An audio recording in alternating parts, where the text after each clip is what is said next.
But the comments were personal. I mean, you call Senator Sanders everything but an ignorant slut. Democrats are set to take control of the U.S. Senate, House, and the White House. This will go down as one of the most progressive administrations in American history. God willing, everything is on the table. You now can pass things without a filibuster threat. That's right. Oh, you'll regret this, and you may regret it a lot sooner than you think. You and I have a rendezvous with destiny. We'll preserve for our children this, the last best hope of man on earth, or we'll sentence them to take the last step into 1,000 years of darkness. So, welcome back to the one and only variety program, Ruthless. That's a hell of an opener. That was Senator Kennedy, right? That is Senator John Kennedy from the great state of Louisiana, using what I think is the first reference to ignorant slut in a congressional hearing. You know, someone told me it was a reference from SNL, and I had zero clue. I just took it at face value. I was stunned. If you have the time, YouTube that clip. It's one of the funniest things you'll ever see. I'm not exaggerating it at all. It's back when SNL was actually just completely hilarious, and Dan Aykroyd just completely nails the segment. You got to look. Good old days. Yeah. That's what he was referring to, and it was in a hearing with the one and only Neera Tanden. Yeah. Oh, so that'd make it into like the congressional record or whatever, like for all human history. That's amazing. Bravo, Senator Kennedy. That's admirable. He certainly knows how to keep it entertaining, right? I mean, almost every interview I see with that guy is fun. I've never seen a bad one. You know, we should get him on the show. You get a mic in front of him, magic things happen. That's right. We'll reach out. We'll see if we can make that happen. But so, was this was a confirmation hearing for Neera Tanden, correct? Because we have talked about her previously on the pod, but we've been busy on other stuff for a while here. So we may have lost track of where Neera is in all of this. So back in November, we first surfaced Neera Tanden, who was nominated by then President-elect, now President Joe Biden, to serve as the Office of Management and Budget Director, which is a huge, huge role within any administration because every regulatory action, all the budget obviously goes through that office. And you need somebody who's relatively responsible. That is not Neera Tanden. Yeah. And we got some good feedback from some folks weren't familiar with, you know, the history of Neera Tanden. It's almost like, you know, a supervillain origin story. Like, where did this monster Neera, you know, emerge from? Where did this scourge of humanity begin her reign of terror? Yeah, it's an interesting story because her background is fairly compelling. I mean, she's modest means, worked her way up, from all accounts, a pretty smart young woman, and then she met the Clintons. Dun dun dun. That's like that's what always happens. It's like once you cross paths with those folks. It's like any avenue in life when you surround yourself with bad character. Yeah. It rubs off, right? It's like why you have to be really thoughtful about where you go to work, particularly when you're in politics. You got to really be sensitive to that because you can learn the wrong lessons. And boy, oh boy, did Neera Tanden learn the wrong lessons. I mean, that's the thing is like you have to put some responsibility on her because it was her conscious decision that like upon meeting Hillary Clinton, instead of, you know, the most common reaction, which would be like horror, trying to escape, you know, not saying anything that could lead to her arrest and possibly her death. Neera's takeaway from meeting her was like, I want to be just like this person and I want to serve this person for the rest of my life. Like that was her mission for like the next 20 years is she said, I will do Hillary Clinton's bidding no matter what she asks me. Can you imagine, folks? And there's that great point at the end of the Hillary Clinton 2016 documentary where Ben Rhodes is outside of the Javits Center and he like the Hello Darkness moment where he's cannot right. He cannot handle the fact that Hillary Clinton lost. God, that was so delicious. I'm telling you right now, Neera Tanden was somewhere in private having the exact same meltdown. Yeah, because her entire career was building to that moment where they had assumed that Hillary Clinton was going to be elected president.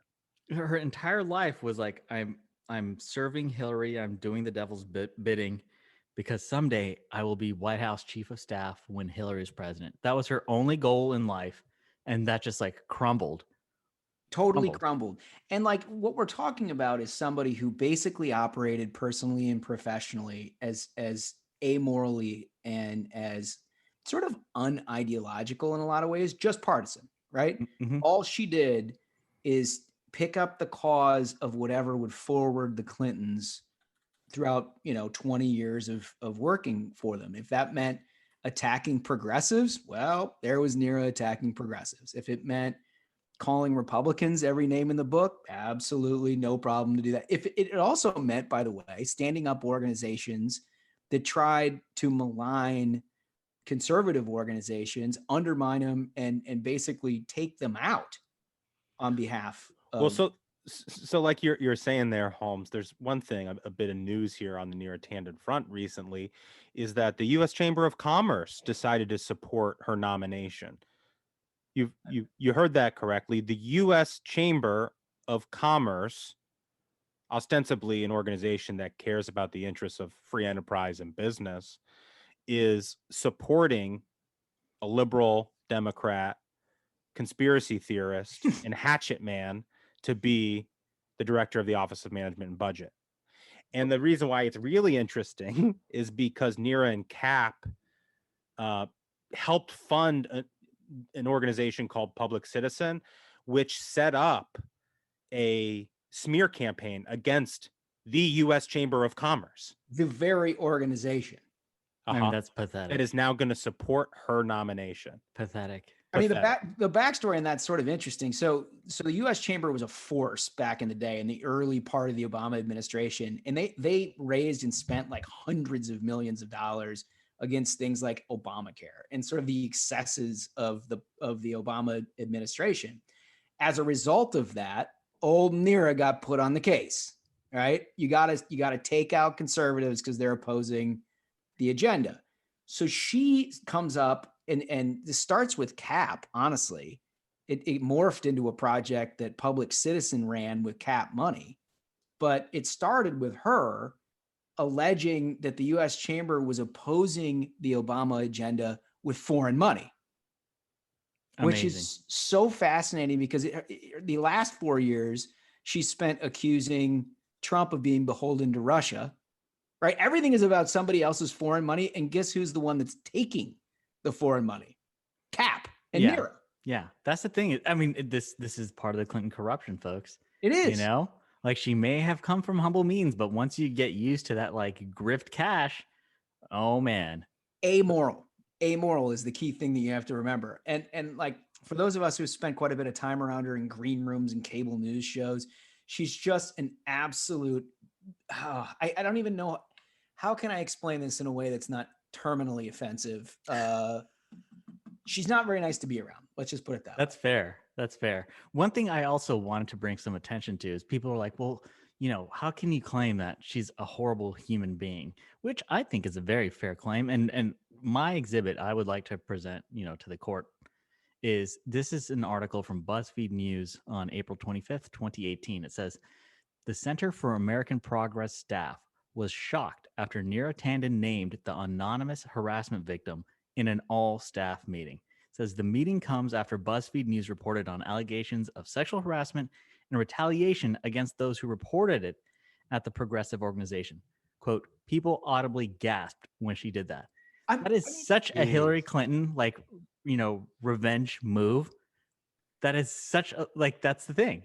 Is you just see she's such a acolyte of Hillary. Just she's like, well, I learned from the best. The way that Hillary retaliated against Monica. Shit, I'm going to do the same thing here. I mean, you're 100% right. My question is, where is Kirsten Gillibrand and the band of Me Tooers that ran Al Franken out of the Senate with Neera Tanden? Yeah.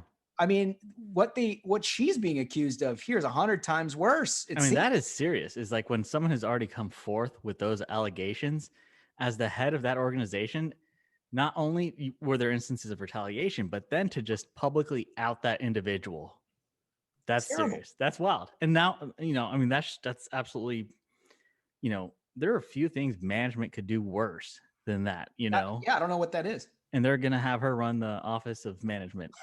That's pretty wild. It's funny you say that, Smug. There was a great part of the confirmation hearing in which Lindsey Graham read Glassdoor reviews from her time leading CAP, the Center for American Progress. Oh man. So got it. Moderate Jeff, can you cue up that audio? As to her management capability, she referred to us for the Glassdoor review of her time of running the Center for American Progress. Again, she's a talented person's come a long way in life, but here's some of the reviews. June 2019, 1 out of 5 stars. Terrible, absolutely horrible.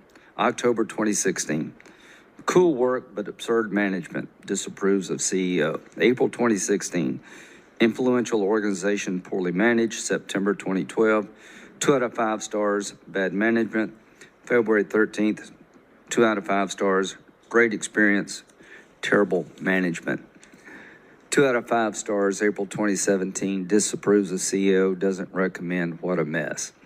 So all I can say is that this is not the unifying pick that I was looking for this position. Thank you, Mr. Chairman. I mean, that's pretty great. It's great. It's the Office of Management and Budget. They're like, my experience was great except for the management. and here's the thing. These are committed leftists engaged in committed leftist activity, and they still didn't have a good experience. Yeah, that's amazing. I mean, they're funded to the hilt with like UAE money and corporate New York Wall Street money, and they can do basically anything they want to do, which has got to be like a dream come true for your average everyday leftist, but not in this case. And another thing that's really shocked me over the past couple of days is seeing journalists like rally to Neera Tanden's defense. Yeah, it's really interesting you say that, Smug, because these journalists were outraged at conspiracy theories for the last couple of months, and some of it rightfully so. We should call this shit out. But nobody has a problem with the fact that Neera Tanden was a Russiagate conspiracy lunatic for 4 years. Absolutely. That she said that Russia hacked to change votes in 2016. That she said that the reason why Justice Kennedy retired from SCOTUS was because she implied, seriously, that Justice Kennedy and his son were involved in a Russian collusion plot. Unbelievable. And that's why he retired from the Supreme Court. I mean, this woman is a lunatic, and they're all playing cover for her right now. You know what? I think there is. I saw some material on this that I'm gonna have to review further. But I think she even engaged in open speculation about electors talk in 2016 after Trump would won. Yep. Well, that's the great thing about Neera, Holmes, is like, she's prone to a late night Twitter binge. I remember at one point, ahead of the election, she was berating journalists. I think it was Bo Erickson on the, asking questions about the Hunter Biden story that the New York Post published. And of course, it was suppressed. And Neera attacked this journalist. Anyway, I got a little chippy in it with Neera, and over the course of hours, going back and forth, she accused me of spreading Russian disinformation. Really? I mean, just like lunatic stuff. Yeah, she's sort of like, it's kind of like in in Gremlins, where like you can't feed Mogwai after midnight. It's like Neera can't have her phone after midnight. That's perfect. That's perfect. She in many ways is a reply guy too. Yeah. I mean, a lot of work. Almost everything that came out, she's immediately first comment on it. I guarantee she's one of those folks who also has like her name search on Twitter. Oh, she always searches it. Yeah, 100%. I guarantee she's one of those folks. Let's have Moderate Jeff play one more clip, because I think all the listeners of Ruthless would appreciate her having to grovel and apologize for her many thousands of offensive tweets. Hold on just one second. And I recognize that my language and my expressions on social media, caused hurt to people. And I feel badly about that. And I really regret it. And I recognize this. It's really important for me to demonstrate that I can work with others. And I look forward to taking that burden. And I apologize to people on either the left or right who are hurt by what I've said. So That's pretty awesome, dude. Bernie went in. Go Bernie. Bernie went it. Well, first of all, if Bernie had any spine at all, he'd ace this woman. Yeah. Bernie, please vote against her. Like, come on. But She spent years of her life trying to ruin yours. Come on, Bernie. Literally. Yeah. I mean, to the point where she actually physically assaulted his campaign manager. Oh, that's right. That's right. I heard about that. Yeah, I think we covered that at one point on the pod. Dude, Yeah. it's so, the Oppo book on this woman is so big. It's really hard to remember. I mean, the crazy thing is that like during a Senate confirmation hearing, like you hear of like kids who they're applying for their like first job or something. They're like 18, 19 or whatever. And they're like, we found some mean tweets. She's 50, man. and applying for the Office of Management Budget. Like, so we found some tweets, folks. I'm not kidding at all. This is like if Smug was OMB. Yeah, I'm serious. And we used to have back and forth, Neera and I, back in the day before she blocked me. It's like, come on, man. If you're calling folks these names, Twitter's a battleground. If you're there to fight, you're there to fight.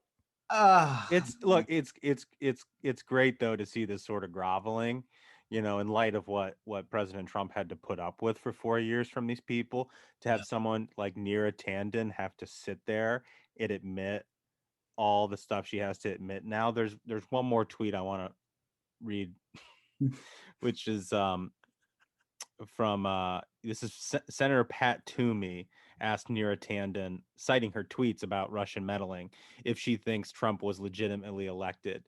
And she goes, quote, absolutely. Wow. It's just so great that she has to admit it now.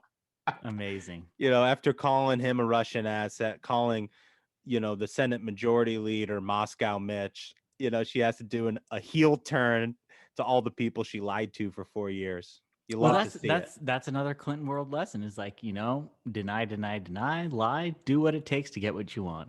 That's right. Amazing.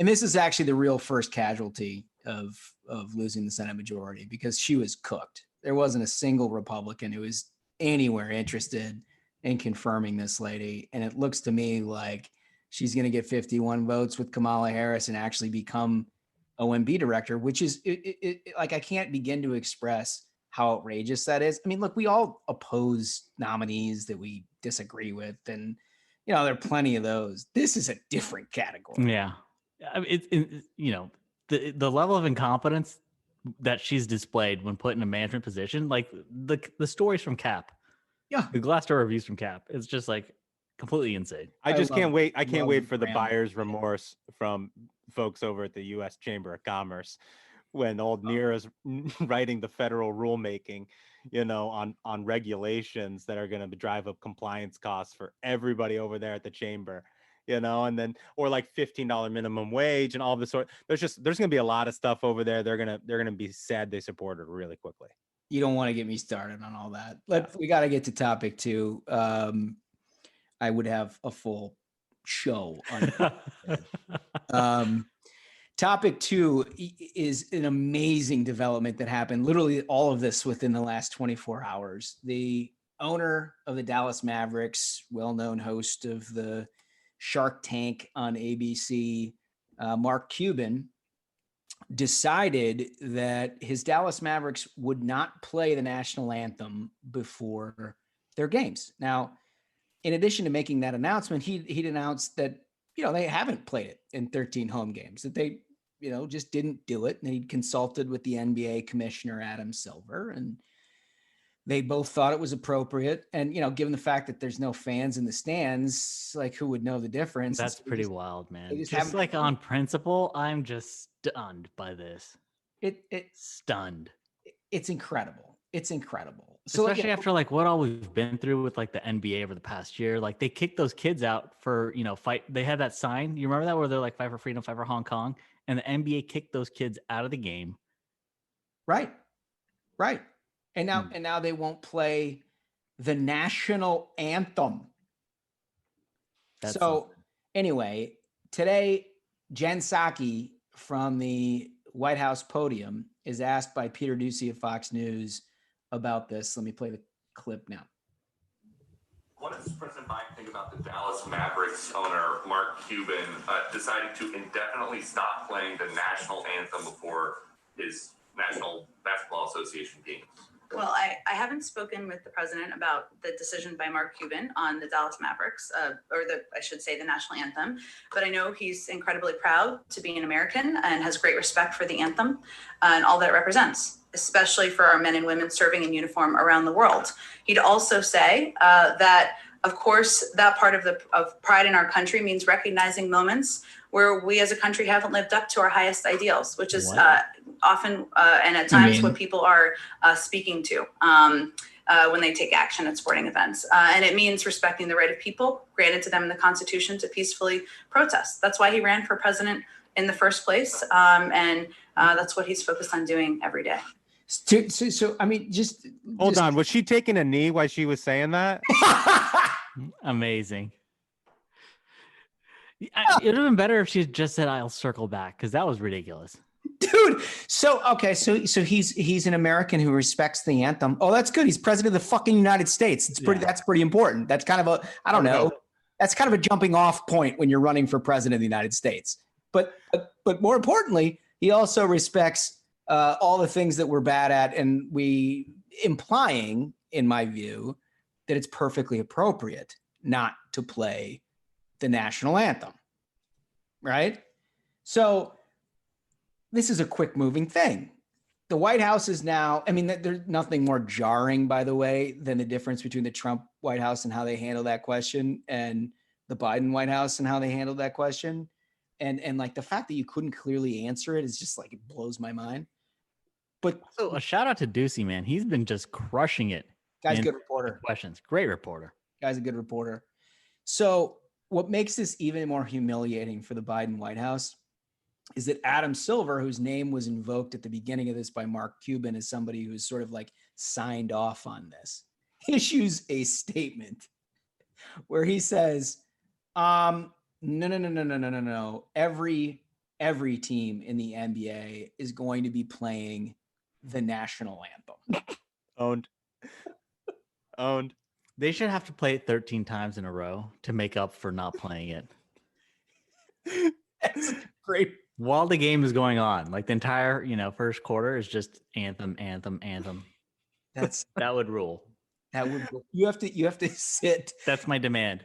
You have to sit through 13 straight anthems. Yep. And it's got to be like a Roseanne Barr singing the national anthem. Yeah, they got to put up with it's in your face. This is the anthem. Also, guys, this is not Portland. No, this is Dallas, Texas. Right. What are you doing?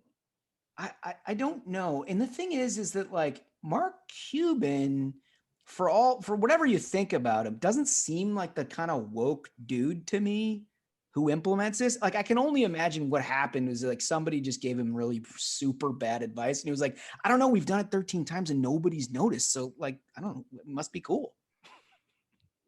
Unbelievable. I mean, this is a man who made his fortune by putting radio on the internet. Yeah. Oh, that was his idea. Hey, pour one out for a king. We wouldn't be here without him. Internet on the radio. Totally. But he got totally Shark Tanked by Adam Silver today. So. Yeah, that is something.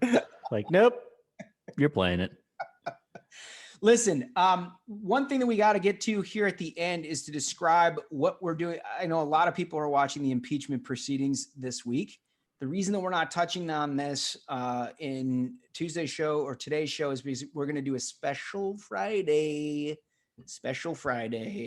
where we're inviting Senator Rand Paul on, who has been sort of leading the fight against President Trump's impeachment, to give us his thoughts. And then we can banter around all of this and the developments all week. What we thought we would sort of shortchange listeners if we commented sort of at each piece of it, because it's ongoing, right? It's going on as we speak. And So I think you need to get a full breath and then get an expert who's actually sitting in the room to give us their view. Yeah, right. That's pretty good. I mean, you could ask a lot of people their thought, and you can get someone who's sitting on that jury. That's right. That's right. So this is a great, big, obviously good interview on Friday. We're immensely appreciative to Senator Paul for providing his thoughts. But that's going to be our impeachment show. And we're all looking forward to it. You know what? I've got some questions I want to ask too, because I have no idea how the hell any of this works. So I asked that, like the senators, you submit them in a piece of paper to me ahead of time, so I have an opportunity to perfect and judge whether they're appropriate. Look, this isn't my part of the show, Holmes. This is your part of the show. I respect that. I'm going to need a question about Aqua Buddha. Oh yes, that was my question. I want it. That was my question. I just want it. I want it. We're going to say it here publicly on the pod. You know, for our younger listeners who don't remember, hit that Google on it, dude. Yeah, Rand Paul's first election, it was the most ludicrous attack ad against him that I think I've ever seen in politics before. And I would just love to get the backstory on that. When is it ever appropriate, whether you're 24 or 44, to bow down to a false idol that you call Aqua Buddha? I mean, if you're under the age of 35, you probably don't remember this, but it's a real treat. And yeah. I hope we can get an answer. He'll play along. He's got a great sense of humor when it comes to that stuff. I will definitely ask an Aqua Buddha question. Excellent. Yeah. Excellent. All right. So that's another good episode in the can, folks. So I'm going to wrap this one up. Until next time, minions, keep the faith, hold the line, and own the libs. We'll see you on Thursday. Stay ruthless.